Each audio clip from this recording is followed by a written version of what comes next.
"Uncle, can you be my grandpa for a week?" whispered the boy to the wealthy farmer. Walter Thompson was selling his produce at the farmer's market in Greenfield when he felt a hesitant touch on his arm. For 40 years, he had managed the most productive lands in the region, known to everyone as a man of few words and hard work. That's when he heard the trembling voice whisper in his ear. A skinny boy in patched-up clothes stood beside the sacks of corn, his eyes glistening with held-back tears. "Uncle, can you be my grandpa for a week?" the boy repeated, seeing Walter hadn't reacted. The farmer nearly knocked over the sacks of grain. The unusual request left him speechless. He looked around, searching for the boy's parents, but all he saw were people passing through the market aisles, oblivious to the scene. "What's that, kid?" Walter replied in the gruff tone he used with everyone. "School's having a special event. Every kid has to bring their grandpa to tell old stories. But I don't have any grandpa, Uncle. No mom or dad either." The boy spoke quickly as if he'd rehearsed those words many times. His small hands clutched a crumpled paper against his chest. "And why me? I don't even know you, boy. Because you seem like a good person, and everyone here respects you.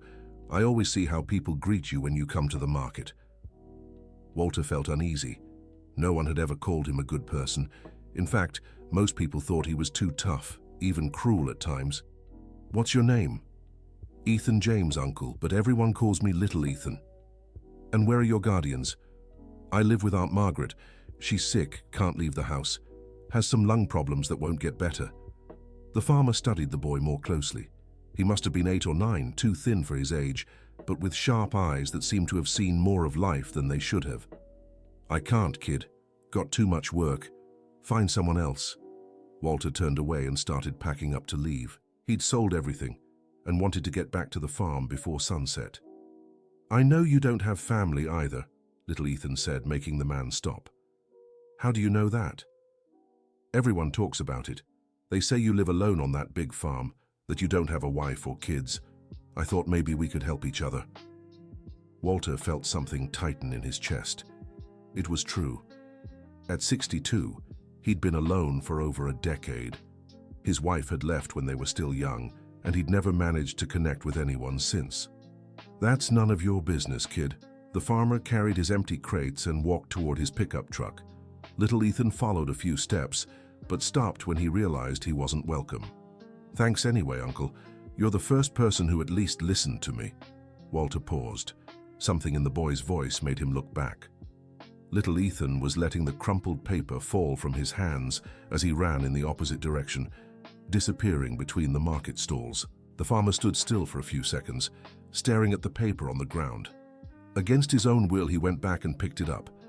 It was a crayon drawing of a boy holding hands with an old man in a hat. Both were smiling. Dorothy Miller, who had worked in his house for 15 years, was waiting when he arrived at the farm. She was a woman in her 50s who took care of the big house as if it were her own. "How was the market today, Mr. Thompson?" "Fine. Sold everything." He walked into the kitchen and tossed the drawing onto the table. Dorothy saw it and picked up the paper, studying it curiously. "What a lovely drawing. Where'd this come from?" "Some kid at the market. Wanted me to be his grandpa for a school event." "Little Ethan?" Walter stopped drinking water and looked at the maid. "Do you know the boy?" "I sure do. He's the kid who lives with Mrs. Margaret over in the village. Poor thing. He spends all day helping the elderly around here in exchange for a plate of food. His aunt's real sick, can barely take care of herself. And what happened to his parents? His mother passed when he was just a little one. His father never showed up. Mrs. Margaret is his mother's sister. She took him in. But the poor woman's got serious lung trouble. Probably won't last long." Walter grew thoughtful. He didn't like getting involved in other people's problems, but something about the story bothered him. "What kind of help does he give the elderly?" "Oh, a bit of everything. Runs errands for them. Helps clean their houses, keeps them company. The boy's got a special way with older folks. Mrs. Jenkins always says he's an angel." That night, Walter couldn't sleep well. He kept thinking about the drawing, the boy's shaky voice, the story Dorothy Miller had told him. For the first time in years, he caught himself thinking about someone other than himself. The next day, he decided to take a walk through the village. He told himself it was just curiosity, nothing more. He found little Ethan helping old man Robert.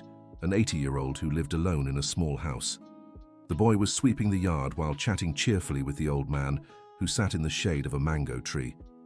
"So, old man Robert, remember that story about the talking ox?" "Sure do, son, but I've told it to you 10 times already. But I like hearing it." "Tell me again?" Walter watched from a distance. The boy worked without complaint, and his joy seemed genuine. He wasn't just there for the food, he truly enjoyed the company of the elderly. When little Ethan finished, old man Robert gave him a plate of rice and beans. The boy thanked him, but Walter noticed he saved half the food in a plastic container. "It's for Aunt Margaret," little Ethan explained when he saw old man Robert watching. "She can't cook today." The farmer went home even more unsettled. That night, he asked Dorothy Miller about the boy's school. "Oh, he goes to Lincoln Elementary. Teacher Ms. Thompson always speaks well of him. Says he's smart, just misses a lot when his aunt's not doing well. And that event he mentioned, Grandparents' Day, they do it every year. The kids bring their grandparents to school, they share old stories, talk about their time, it's real sweet. But poor little Ethan, he's never been able to go." Walter spent the rest of the week trying to shake it off, but he couldn't. Every time he looked at the drawing, which he'd tucked in his desk drawer, he felt something strange in his chest. On Friday, he was driving back from town when he saw a commotion on the village's main street. A few people were gathered around something. As he got closer, he saw little Ethan passed out on the ground. "What happened?" he asked, stepping out of his pickup truck. "Oh, Mr. Walter," said Mrs. Jenkins, "the boy fainted right in front of your house. Must be hunger. He hasn't eaten right in 2 days. His aunt's in the hospital." "In the hospital?" "They took her in last night. Her lungs got much worse. Little Ethan's been staying with a neighbor, but you know how it is. Everyone here's poor." Dear listener, if you're enjoying the story, take a moment to like and especially subscribe to the channel. It really helps us who are just starting out. Now, continuing. Walter looked at the unconscious boy. He was even thinner, and his clothes looked like they'd been washed so many times they were fading. "I'll take him to my place," he said before he could think better of it. "You sure about that?" Mrs. Jenkins asked, surprised. "I am. Dorothy Miller can look after him till his aunt's back." He picked up little Ethan and placed him in the pickup truck. The boy was far too light, and that worried him even more. When they arrived at the farm, Dorothy Miller was already waiting. They had called to let her know they were coming. "Poor thing," she said, helping to carry the boy to one of the guest rooms. "I'll make him some strong chicken soup." Little Ethan woke up a few hours later, confused and scared. When he saw Walter sitting in a chair beside the bed, his eyes filled with tears. "I didn't mean to bother you, Uncle. I can leave now." "You're not going anywhere until you're better, and until your aunt gets out of the hospital." "How did you know about Aunt Margaret?" "Everyone in the village knows. Now eat this before it gets cold." Dorothy had brought a tray with soup, bread, and milk. Little Ethan ate slowly, as if he couldn't believe it was real. "Uncle Walter, what is it? Are you going to send me away tomorrow?" "I don't know yet. Depends on how you behave." "I'll behave well. I can help with the farm chores. I know how to take care of chickens, sweep, and do lots of things. First, you'll recover. Then we'll talk about it." That night, Walter lay awake thinking about what he'd done. He wasn't used to having a child in the house, much less one who depended on him for everything. But something about little Ethan touched him in a way he couldn't explain. The next day, the boy woke up more energetic. Dorothy had prepared a full breakfast, and he ate everything with appetite. "Can I see the farm, Uncle Walter?" "You can, but don't go too far from the house." Little Ethan spent the morning exploring the surroundings. Walter watched from the porch, seeing how the boy took interest in everything. He stopped to talk to the chickens, watched the cows in the pasture, and picked small flowers growing along the path. When he came back for lunch, he carried a bouquet of wildflowers. "These are for Mrs. Dorothy for taking care of me." The housekeeper was moved by the gesture. It had been years since anyone had given her flowers. "And for you, I brought this," he said, handing Walter a smooth, shiny stone. "What's this?" "I found it near the creek. It's pretty, right? My mom always said pretty stones bring luck." Walter was speechless. He couldn't remember the last time someone had given him a gift, no matter how small. During lunch, little Ethan talked about his life with Aunt Margaret. He told stories she had shared about the old folks from the area, how she had taught him to read when he was very young. She always said I needed to study so I could have a better life than hers, but now, I don't know what's going to happen to me. Why don't you know? If Aunt Margaret doesn't get better, they'll send me to a foster home. Mrs. Jenkins already said so, said there's no family left to take care of me. Walter felt that tightness in his chest again. The thought of this boy being sent to a foster home unsettled him deeply. And you? Don't you want a family? I really do, Uncle. But I don't think it'll happen. Who'd want a poor kid like me? That question echoed in Walter's mind for the rest of the day. When night fell, he caught himself watching little Ethan play with a kitten that had wandered onto the farm. The boy talked to the animal like it was a person, making up stories and laughing. It was the first time in years that laughter had filled that house. On Monday, little Ethan asked if he could go to school. Walter said yes, but Dorothy would take him and pick him up. Uncle, can I tell you something? Go ahead. Grandparents' Day is next Friday. If you don't want to go, I understand. But I'd really like it if you came. Walter grew thoughtful. He had completely forgotten about the school event. I'll think about it. Okay. But if you go, can I tell teacher Miss Thompson that you're my borrowed grandpa? Borrowed grandpa? Yeah. Since we're not really family, but you're taking care of me, it's like you're a borrowed grandpa. That childlike logic made Walter smile for the first time in ages. When little Ethan came back from school, he was thrilled. Teacher Ms. Thompson said you can come. She was really happy to hear I'd have someone to bring to the event. I didn't say I was going. But you will, right, Uncle? Please? Walter looked into those hopeful eyes and knew he couldn't say no. All right, but just for the week, like you asked. After that, we go our separate ways. Little Ethan jumped with joy and hugged him around the waist. It was the first time in decades Walter had been hugged by anyone. For the rest of the week, the boy prepared what he'd say about his borrowed grandpa at school. He made up stories about Walter's adventures when he was young, how he'd built the farm with his own hands. You don't mind if I make up some things about you, do you? What kind of things? Good things, like how you saved a calf from drowning in the creek or helped build the village church. I never did any of that. I know.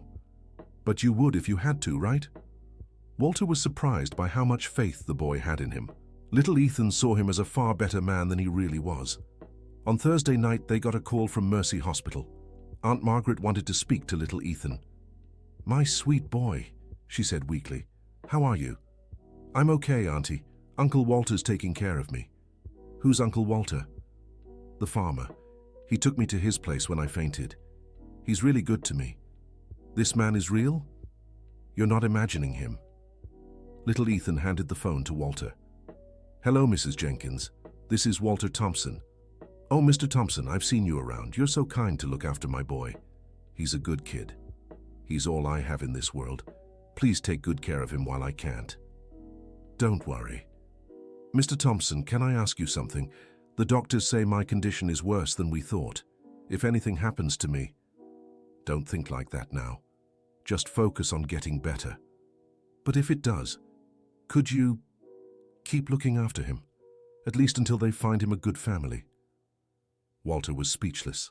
This request was far heavier than he'd expected. We'll talk about it when you're out of the hospital. Thank you, Mr. Thompson. You don't know what a gift you're giving that boy. When he hung up, Walter found little Ethan standing in the kitchen doorway, clearly having overheard part of the conversation. Auntie's really sick, isn't she, Uncle? She'll get better. You've got to have faith. I do. But if she doesn't, will you send me away? Walter crouched down to meet the boy's eyes. I won't send you away as long as you need me. That night, little Ethan had nightmares. Walter heard him whimpering and went to check on him. Don't take me away, the boy murmured in his sleep. Walter stood by the bed, unsure what to do. He'd never comforted a scared child before. Little Ethan, he called softly. The boy startled awake, tears in his eyes. Uncle Walter, you're here? I am. You were having a bad dream. I dreamed people came and took me far away from you and Aunt Margaret. That won't happen. Try to sleep now. Uncle, can you stay a little? I'm scared I'll dream again. Walter sat in the chair beside the bed. He stayed there until the boy fell asleep again, watching that small, peaceful face. On Friday, Grandparents' Day arrived. Walter got dressed in his best clothes and accompanied little Ethan to school. Teacher Ms. Thompson welcomed them with a warm smile. I'm so glad you came.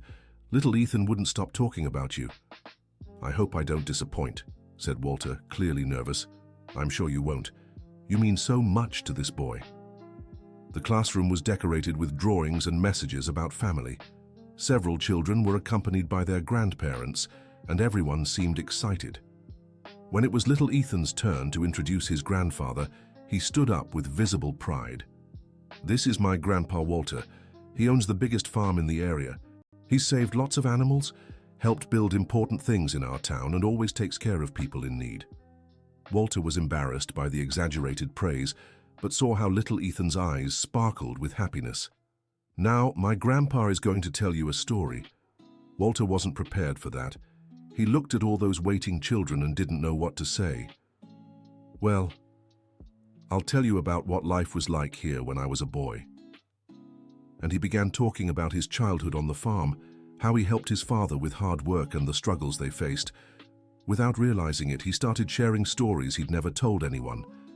The children listened intently, and little Ethan watched him with genuine admiration. And that's how I learned that honest work always pays off, he finished. All the children clapped, and teacher Ms. Thompson approached. That was a beautiful story, Mr. Thompson. You can really see how much you care for each other. During snack time, Walter watched how little Ethan interacted with his classmates. He was polite, shared his food, and stood up for a girl who was being teased by the other boys. You're a good boy, Walter said as they walked home. I learned from Aunt Margaret. She always said we have to be good to others if we want good things in life. And do you think you deserve good things? I think so. You were already something really good that happened to me. Those words touched Walter deeply. No one had ever considered him something good in their lives before. On Saturday, they got an urgent call from Mercy Hospital. Aunt Margaret had taken a turn for the worse overnight and was asking to see little Ethan. Let's go now, Walter said. At the hospital, they found Mrs. Jenkins very weak, hooked up to machines that beeped constantly. My dear grandson, she said, reaching for little Ethan. Auntie, are you going to get better? I don't know, my love. That's why I need to tell you some important things. She looked at Walter. Could you give me a few minutes alone with him? Walter left the room but stayed near the door. He could hear parts of the conversation. Little Ethan, if anything happens to me, I want you to be a brave boy. Don't talk like that, Auntie. Listen carefully. Mr. Thompson is a good man. If he wants to keep taking care of you, that would be the best thing that could happen. But what if he doesn't want to? Then you'll go to the foster home, but it'll be temporary. A good family will come for you someday. You're special, my grandson. Anyone would be lucky to have you as their son. I want to stay with him, Auntie. He makes me feel safe. Then pray that God opens his heart. But remember, you can't force anyone to love us. It has to be real. When Walter returned to the room, he saw they were both crying. Mr. Thompson, Mrs. Jenkins said, can I ask you for something? Of course. If I don't make it, could you take care of little Ethan until his legal situation is settled? I can. And if it's possible, if you get used to having him around, could you think about adoption? That word dropped like a bomb in the quiet room. Adoption was something permanent, definitive. It meant taking responsibility for a child for the rest of your life. I need to think about it. Of course. I just want you to know it would fulfill this boy's biggest dream. On Monday, Mrs. Margaret passed away during the early hours. Walter received the call at 5 in the morning and had to break the news to little Ethan. The boy cried a lot, but with a mature sadness that broke Walter's heart. He didn't scream or throw a tantrum. He just cried silently, as if he'd already been prepared for it. Now I don't have anyone left, he said between tears.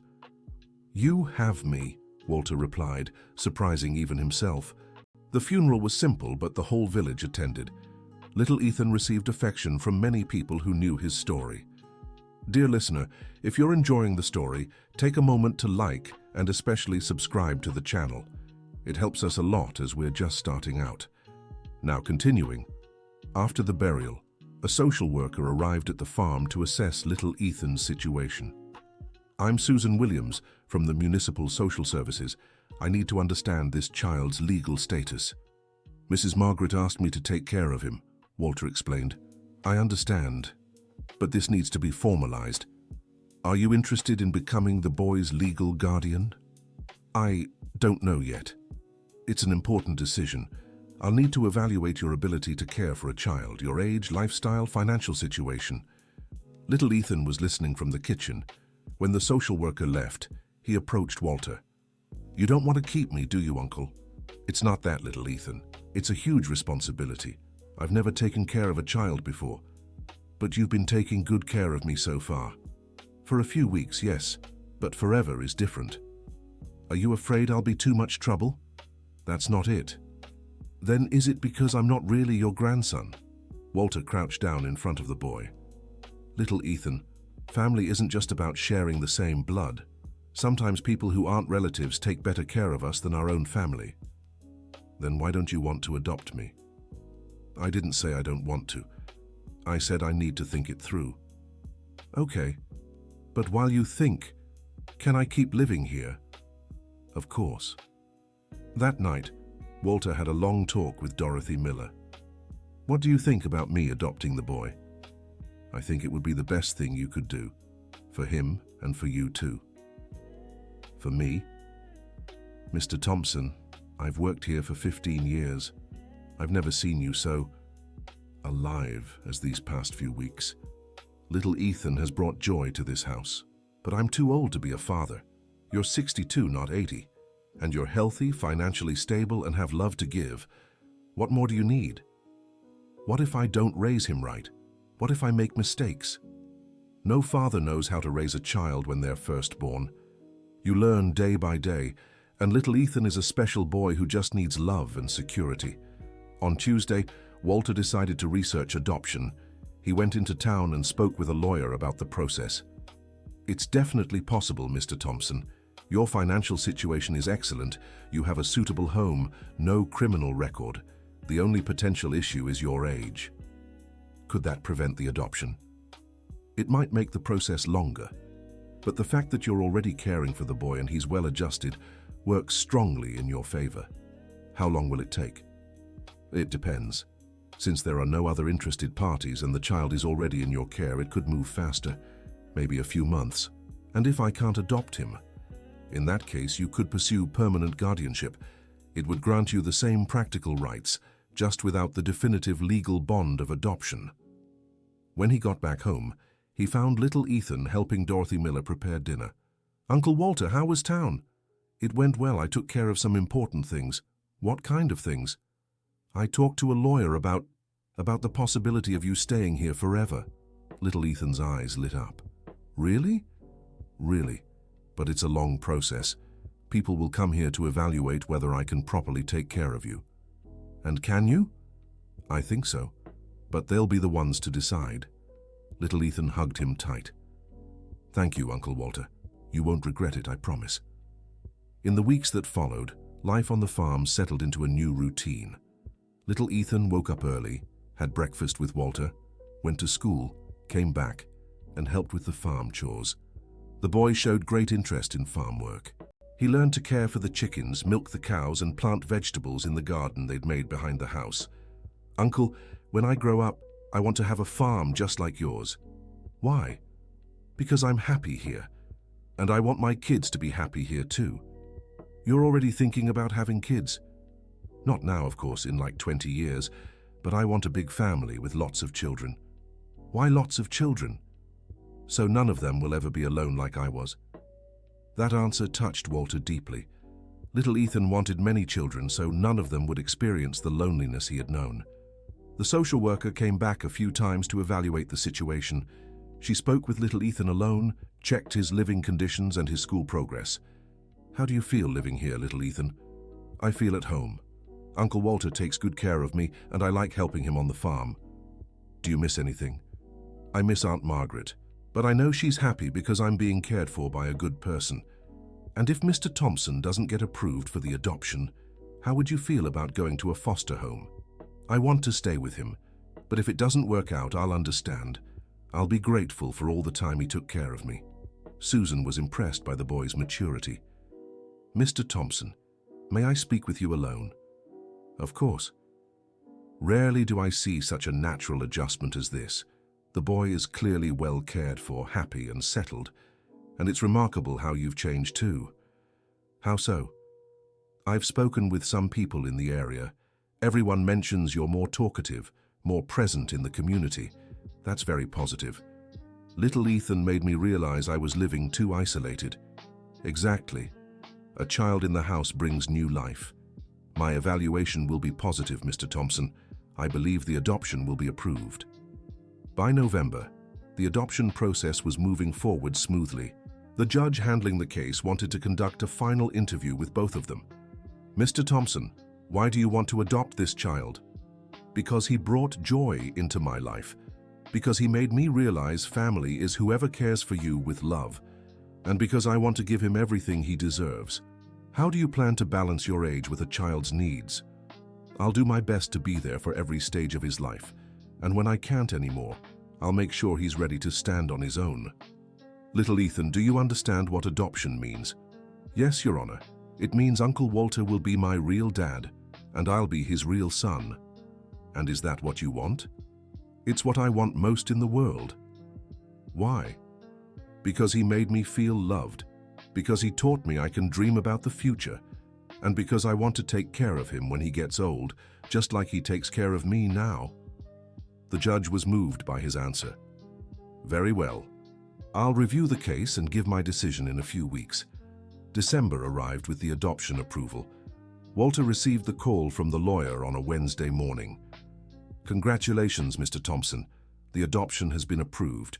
You are now officially Little Ethan's father. When Little Ethan came home from school that day, Walter was waiting with a document in his hands. Little Ethan, I have some news for you. What news, Dad? Walter smiled. It was the first time the boy had called him Dad. The adoption was approved. Now you're officially my son. Little Ethan shouted with joy and ran to hug him. Dorothy came out of the kitchen with tears in her eyes. Now we're a real family, the boy said. We always were, Walter replied. The papers just made official what was already in our hearts. That night, they threw a small celebration. They invited some neighbors from the village, teacher Ms. Thompson and social worker Susan. You're proof that family isn't just about blood, the teacher said. It's about love and dedication. Little Ethan gave a heartfelt speech. I want to thank my dad, Walter, for teaching me there's always hope. And I want to thank my Aunt Margaret, who's in heaven, for teaching me to be a good person. What about you, Mr. Thompson? Do you want to say something? Susan asked. I want to say this boy taught me it's never too late to start over. He brought life to this house and to my heart. I'm the one who should be thanking him. Dear listener, if you're enjoying the story, don't forget to like and especially subscribe to the channel. It helps us a lot as we're just starting out. Now, continuing. The months that followed were full of adjustments and discoveries. Walter learned to be a father at 62, and little Ethan learned what it meant to have a stable family after years of uncertainty. Dad, can I plant a tree in the backyard? Of course. What kind of tree do you want to plant? A mango tree. So when I have kids, they can eat mangoes from it and remember this is where it all began. Good idea. We'll plant it tomorrow. They planted the mango tree in a simple but meaningful ceremony.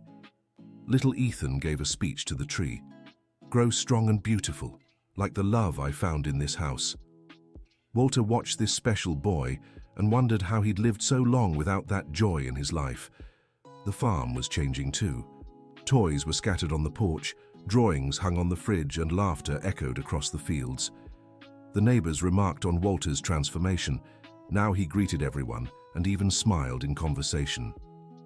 Mr. Thompson is a different man since little Ethan came along, Mrs. Jenkins commented. It's true, old man Robert agreed. That boy's been good for him. And he's been good for the boy too. I've never seen a child so happy. In March, on the anniversary of the day they'd met at the farmer's market, Walter prepared a surprise for little Ethan. "Son, there's something I want to show you." He took him to a renovated shed.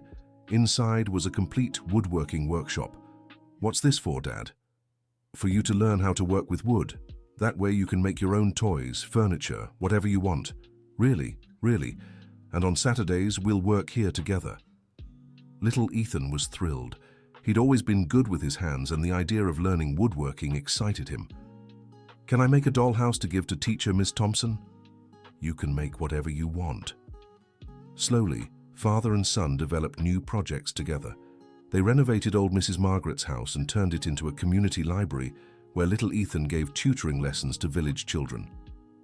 "Why do you want to teach for free?" Walter asked. "Because Aunt Margaret always said knowledge is the one thing no one can take from you. I want to help other kids learn." The library became a gathering place for families in the area. Walter realized how his life had gained a purpose far greater than just running the farm. In July, on little Ethan's 8th birthday, the first one he celebrated with a real party, the whole village showed up. There was cake, decorations, and gifts. "Dad, can I make a special request?" "Of course." "I want you to tell everyone how we met." Walter was moved by the request. He stood on a chair and addressed the guests. "A year ago, this boy walked up to me at the farmer's market and made a request that changed our lives. He asked me to be his grandfather for a week. Everyone listened intently. I said no, but he dropped a drawing that made me think. It was a picture of a boy holding hands with an old man. Both were smiling. Little Ethan smiled with tears in his eyes. Today I know that drawing was prophetic. We really did hold hands, and we really are smiling. He asked me to be his grandfather for a week, and I ended up becoming his father forever." Everyone applauded, deeply moved. "And you know what's most amazing? I thought I was doing him a favor, but I realized I was the one who received the greatest gift." Little Ethan climbed onto the chair and hugged his father in front of everyone. "Thank you, Dad, for agreeing to be my borrowed grandpa. And thank you for becoming my real dad." The party went on late into the night, filled with food, music, and joy. It was the first time in decades that the farm had welcomed so many people, and Walter loved every minute of it. At the end of the night, when everyone had gone, father and son sat on the porch, gazing at the stars. "Dad, can I ask you something?" "Go ahead." "Do you ever regret adopting me?" "Never." "And you? Do you regret asking me to be your grandpa?" "Never. It was the best idea I ever had. You know what I've learned from you, little Ethan." "What?" "That family is who stands by us in hard times. That love doesn't have an age limit, and sometimes the best things in life come when we least expect them. And I learned it's worth being brave enough to ask for what we need. If I hadn't had the courage to talk to you that day at the farmer's market, we never would have met." "That's true. Your courage changed our lives." "Dad, can I just call you Dad now? Or do I still have to call you Uncle sometimes?" Walter laughed. "You can call me Dad always. That's how I want it." "Okay then, Dad. Good night." "Good night, son." That night, Walter lay awake thinking about how his life had completely changed.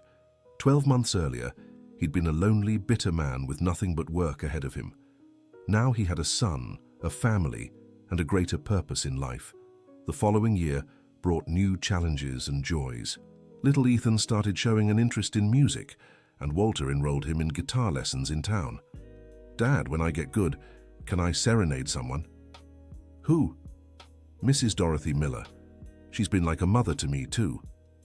Dorothy was deeply touched when she heard the plan. "That boy's heart is bigger than his whole body," she said. The serenade took place on a Sunday afternoon.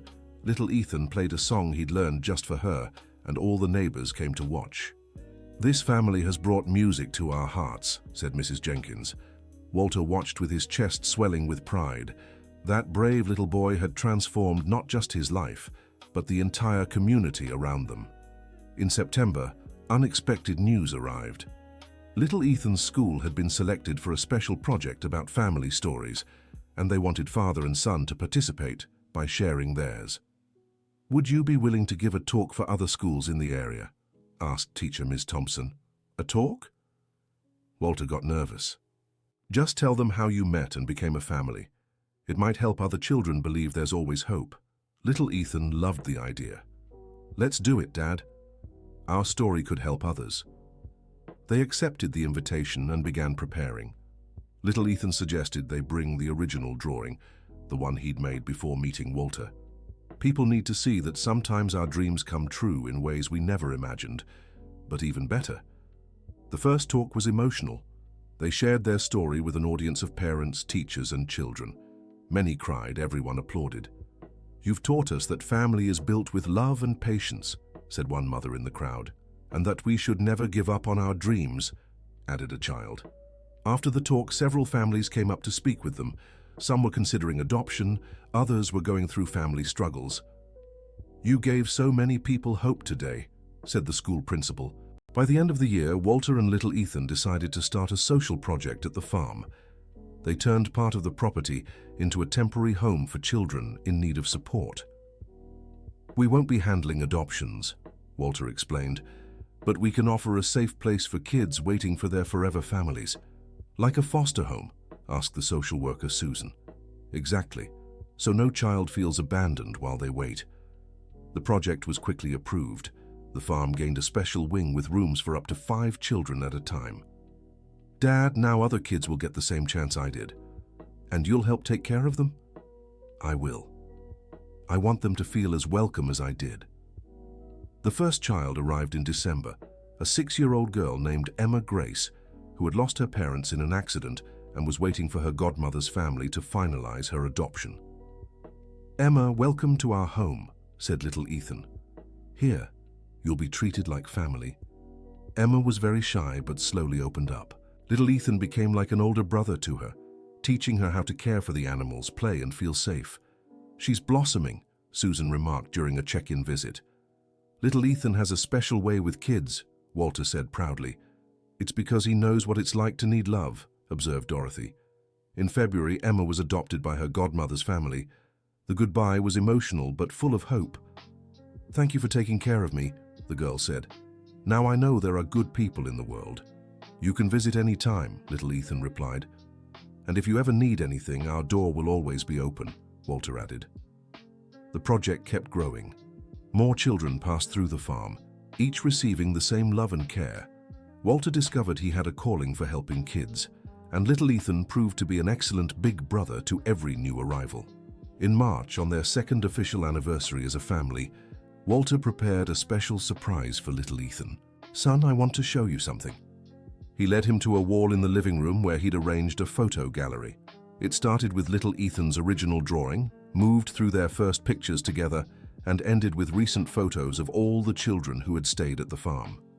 "This is our family's story," Walter said.